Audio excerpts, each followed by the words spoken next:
أهلا بيكم.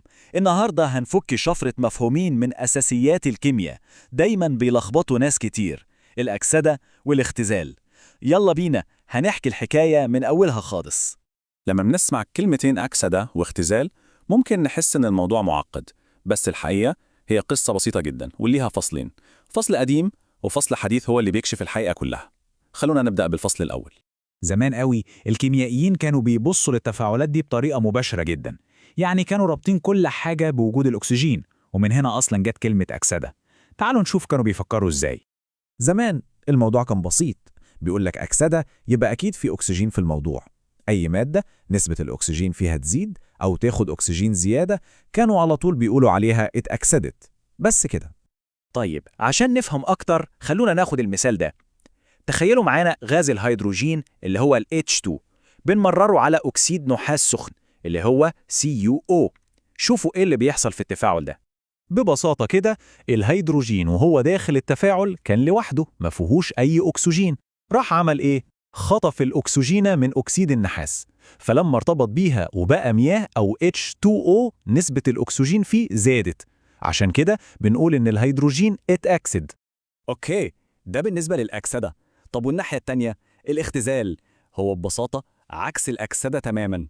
لو الأكسدة هي زيادة الأكسجين يبقى الاختزال هو إن المادة تخسر أكسجين، عملية وعكسها. لو رجعنا لنفس المثال بتاعنا، أكسيد النحاس اللي هو ال CuO كان معاه أكسجين صح؟ بس بعد التفاعل الهيدروجين خدوا منه، فاللي حصل إنه خسر الأكسجين بتاعه ورجع نحاس صافي لوحده اللي هو Cu. وبما إن نسبة الأكسجين فيه قلت يبقى حصل له إيه؟ حصل له اختزال. تمام.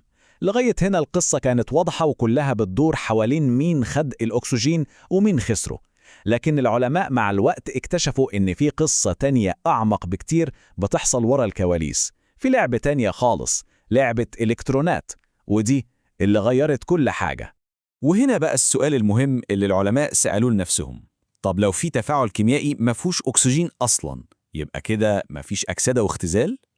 الإجابة كانت لأ طبعاً، وده اللي خلاهم يدوروا على تعريف أشمل وأدق. بصوا بقى على التعريف الحقيقي والأساسي. الأكسدة في جوهرها هي إن ذرة تفقد إلكترونات كأنها بتتبرع بيهم، أما الاختزال فهو العكس، إن ذرة تانية تكتسب الإلكترونات دي، يعني واحدة كريمة بتدي والتانية بتاخد. خلونا نشوف المثال المشهور ده، تفاعل الصوديوم مع الكلور عشان يكونوا ملح الطعام، كلوريد الصوديوم. زي ما احنا شايفين مفيش أي أكسجين في المتفاعلات، بس برضه بيحصل فيه أكسدة واختزال. إزاي؟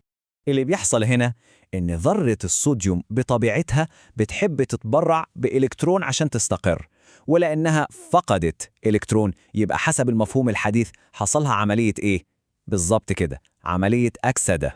طيب الإلكترون اللي الصوديوم سابه ده هيروح فين؟ مش هيطير في الهواء طبعا، هتروح ذرة الكلور واخداه. الكلور هنا هو اللي استقبل الإلكترون ده، وبما إنه اكتسب إلكترون يبقى حصلت له عملية اختزال. الموضوع كله طلع عبارة عن عملية نقل إلكترونات.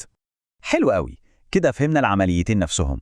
بس في كل تفاعل زي ده في لاعبين أساسيين، في المادة اللي بتسبب الأكسدة والمادة اللي بتسبب الاختزال، ودول بقى بنسميهم العوامل. ركزوا معايا في النقطة دي عشان بتلخبط ناس كتير.